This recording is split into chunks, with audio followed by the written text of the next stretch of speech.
खासकर stock market के business में अगर आपको कामयाब होना है, 5 कौन सी चीजें हैं जिनका होना जरूरी है और हमें उसको क्या रेटिंग देनी चाहिए और क्यों। और वो इतनी इंपॉर्टेंट चीजें हैं कि आप अगर इनके बारे में गहराई से समझ जाएंगे तो आपको लगने लगेगा कि स्टॉक मार्केट से पैसा कमाना कोई खास मुश्किल चीज नहीं है, इजी है, बस उसको फॉलो करना है। चलिए हम स्टार्ट करते हैं। मैं बोर्ड के ऊपर अभी सिर्फ कुछ 5 चीजों के नाम लिखूंगा और आपको यह लगेगा कि हाँ ये 5 चीजें जरूरी है। सबसे पहले मैं बोर्ड पे नाम लिख रहा हूं फंड। कोई भी काम अगर हम स्टार्ट करते हैं या स्टॉक मार्केट का हम काम स्टार्ट करते हैं तो हमें फंड की आवश्यकता है। दूसरे नंबर पे मैं लिख रहा हूं एम्प्लॉय।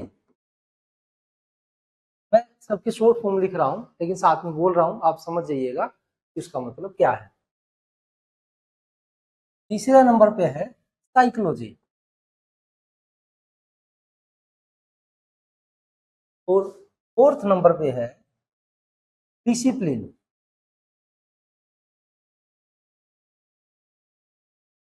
या रूल्स और 5वें नंबर पे है ऑफिस। देखिए किसी भी बिजनेस को स्टार्ट करने के लिए ये 5 चीजों का होना बहुत जरूरी है, लेकिन सबसे ज्यादा इंपॉर्टेंट कौन सी चीजें हैं और सबसे कम इंपॉर्टेंट चीज कौन सी है, हमें बस इसी स्टडी पे काम करना और यही चीजें हमारी स्टॉक मार्केट में सक्सेस और फेलियर को निर्धारित कर। अब अगर मैं स्टॉक मार्केट की बात करूं, स्टॉक मार्केट के अंदर सैकड़ों इंडिकेटर्स, सैकड़ों ऐसे तरीके हैं जिनके बगैर इंडिकेटर्स के भी मैं कोई स्ट्रेटजियां लगा के पैसे बना सकता हूं। बहुत सारी एफएनडो की स्ट्रेटजियां हैं, बहुत सारी टेक्निकल के टूल्स हैं, बहुत सारी इक्विटी में बाइंग करने के ट्रिक्स हैं, यानी हजारों ऐसे रास्ते हैं जिनसे मैं पैसे बना सकता हूं। लेकिन तब भी ऐसा क्यों होता है हमारे साथ कि हमें उन चीजों ज्ञान होने के बावजूद हम पैसा नहीं बना पाते। आज मैं डिस्कस बस उसी के ऊपर करने वाला हूं कि हमें ऐसा क्या करना है कि हम कंटिन्यू मार्केट से पैसा बनाना शुरू कर दें।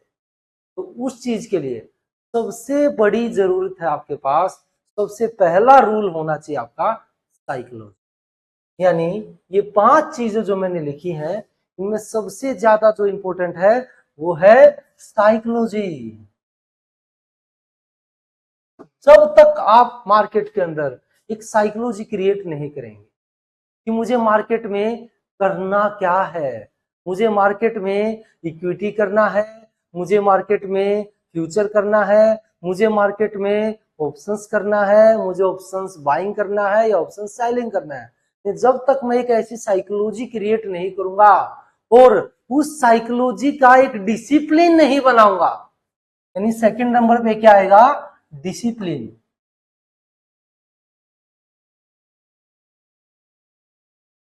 जब तक मैं इस बिजनेस में कामयाब नहीं हो सकता, सबसे पहले मुझे उसकी साइकोलॉजी बनानी होगी। सेकंड नंबर पे उस साइकोलॉजी के अनुसार मुझे डिसिप्लिन क्रिएट करने होंगे और फिर मुझे फंड की जरूरत होगी।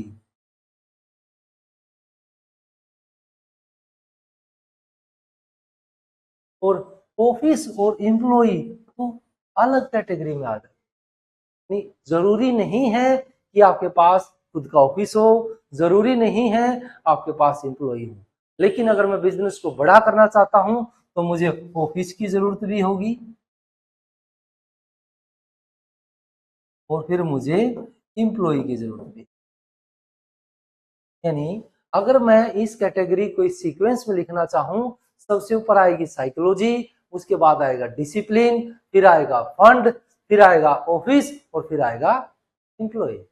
यानी कि मेरे पास सैकड़ों इतने ऐसे तरीके हैं जिनसे मैं पैसा बना सकता हूं, बस जरूरत है किसी भी एक तरीके को निभाने की, फिर कायम रहने की और इसके लिए आज के दिन हमारी सबसे बड़ी हेल्प करता है एल्गोरिथम। एल्गो से ये डिसिप्लिन बना सकते हैं, या बहुत सारे ब्रोकर्स ने खुद के ऐसे अच्छे प्लेटफॉर्म बना दिए हैं, खासकर एंजल ब्रोकर या और एक दो अच्छे ब्रोकर्स हैं मार्केट में, जिन्होंने ऐसे खुद के अच्छे प्लेटफॉर्म बना दिए हैं कि वहां पे मैं स्ट्रेटजी क्रिएट कर सकता हूं और अपनी एक साइकोलॉजी और एक डिसिप्लिन के साथ काम कर सकता हूं। लेकिन अगर आप इन दोनों चीजों को निभा के काम करेंगे तो डेफिनेटली आपका पैसा बनेगा, 100% का श्योर बनेगा।